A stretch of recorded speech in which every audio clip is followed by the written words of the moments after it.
Hey guys, so today we're just doing a quick comparison between the Moto Z Play and the OnePlus 3. So this is a comparison of two devices which are in the same kind of category here, coming with quite nice performance for not the top end like price here. So I wanted to see, how they did compare, and we're going to start them up at the same time first. Have a look at the performance, fingerprint, etc. And then we can move on to the build quality and features. And I think straight off the bat there is a massive difference in terms of the processing power on both devices, but from what I've seen, the Z Play is a well optimized phone, and the Snapdragon 625 could lend to amazing runtime. You can see the boot off is a little bit slower there, but maybe the boot on is quicker. We'll have a look.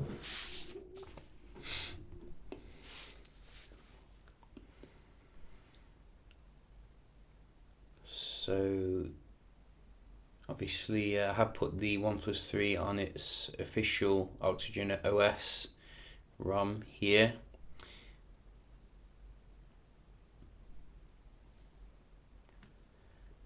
I've got to say the displays on both of them are very similar. It's like they use the same kind of display. So the OnePlus 3 booting up a little bit faster, but not hugely. And as I said, you can see the color gamut on both displays is virtually identical here, really, which is quite nice. I think the bezel ratio is a little bit thinner on the OnePlus 3. We just have a look at the fingerprint scanner to start off here. So this is on the front of both devices, and let's go. So OnePlus then, OnePlus again. Let's try again from the screen. So you can see it's very reliable, although probably not the fastest I've seen. You can see the OnePlus 3 seems to be that quicker doing it from the screen off.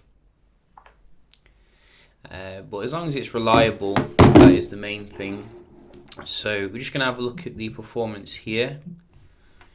So let's zoom in a little bit.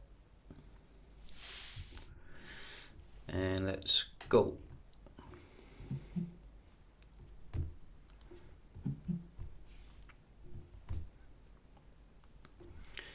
So 1-0 to the OnePlus.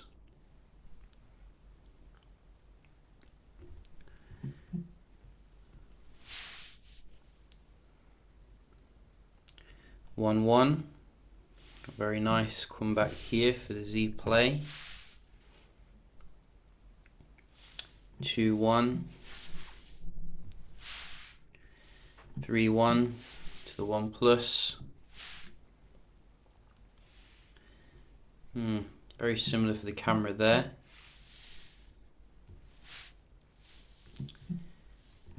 Wow, they've really done some nice optimization here on this. Wow, 3.2 on the mid-range level processor. So you can see, I think day to day the average user will be quite happy with this. Open up the game pretty much the same time there.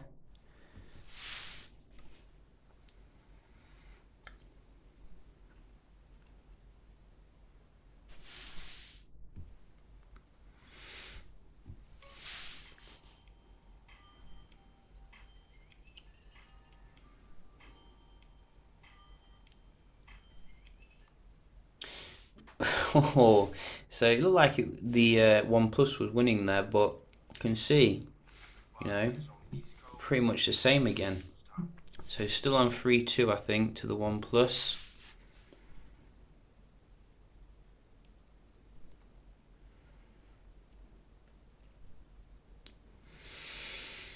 So this is Modern Strike, which looks like Counter-Strike to me.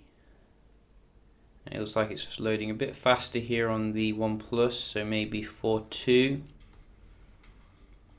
we will see. Yes, you can see a little bit faster here.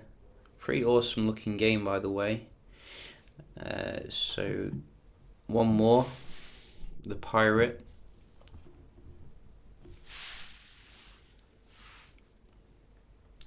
Yeah, so 5.2 here. I think you can see, you can't really do magic with a mid-range processor, although it does do very well, in comparison to some other phones with that processor. So props to, Moto for really optimizing it here. Just going to have a look at the Wi-Fi performance as well, if we have it. Let's see. Speed test.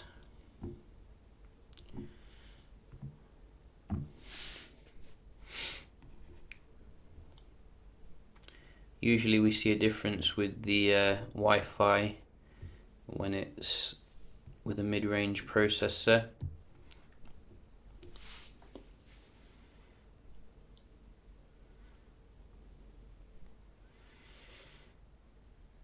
And hopefully the OnePlus 3T does better when it comes to the Wi-Fi. That's actually what I'm really looking forward to, because I've always been a little bit skeptical of the OnePlus 3 when it comes to the Wi-Fi. I think it could have been better for mine.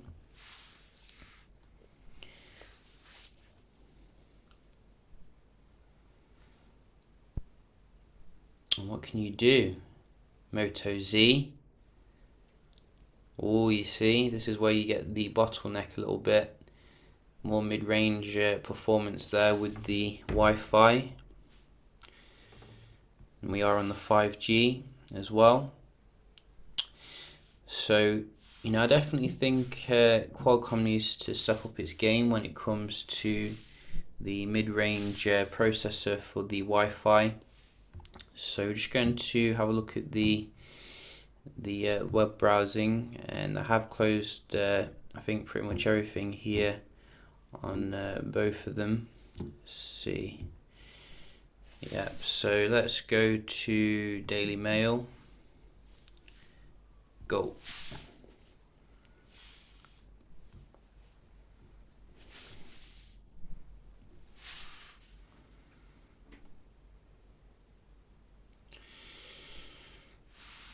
So it looks like I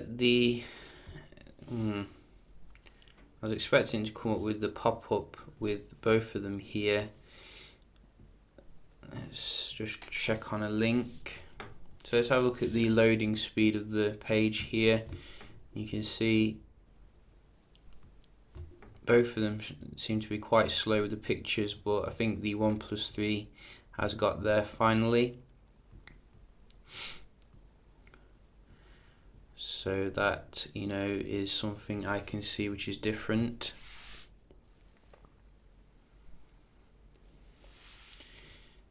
Let's try another one. GSM.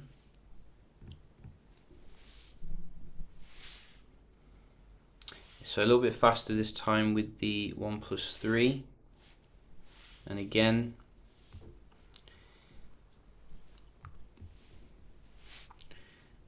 so let's try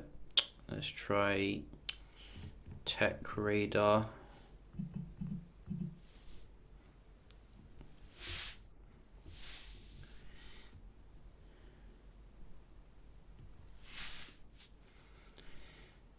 Yeah, so it's doing quite well actually. Again, not a massive difference here unless you really want to nitpick. I think the picture loading speed isn't quite as fast as what you get on the OnePlus 3. The screen definitely looks as good though, in terms of the AMOLED colours. So that is quite nice. Just going to have a look at the multitasking.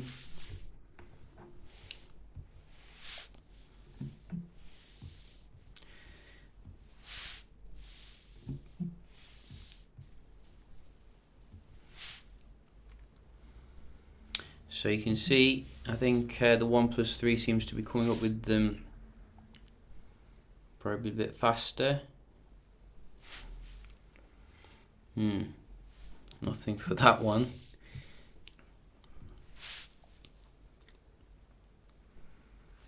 very similar that time. Wow. So a little bit reloading I am seeing with the Z. So maybe they could improve that with Nugget.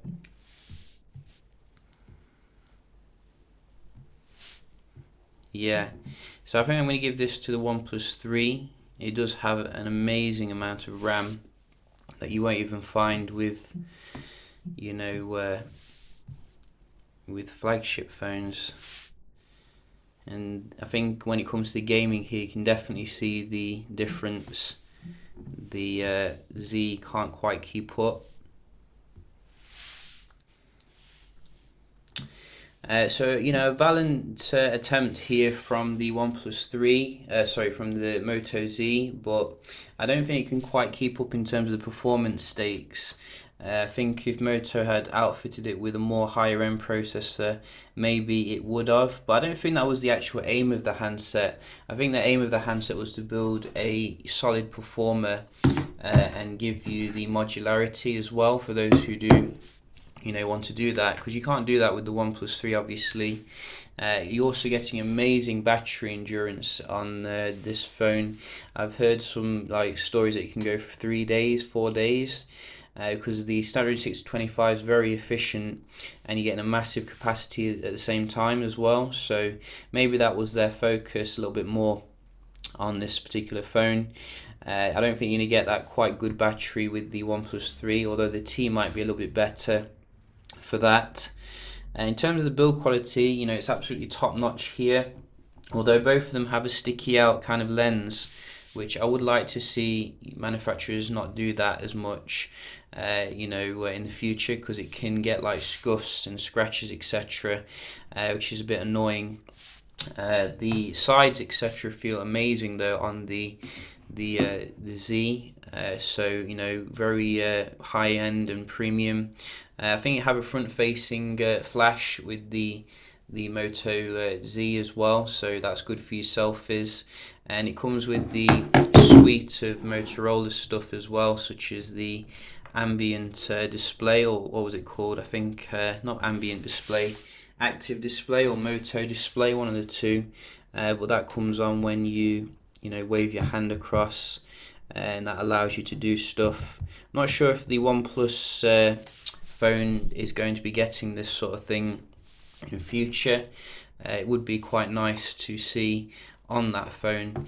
And other things to consider here is obviously the price. I think where I am, OnePlus has discontinued this particular model, so you are going to be paying a little bit more for the OnePlus 3T. And I think this could be a good you know, compromise here, you know, in terms of if you don't want to spend that much on a decent Android. I'll probably do a dedicated camera test to see how the differences are there as well. Obviously, I think they're both coming with, I think, 16 megapixel cameras.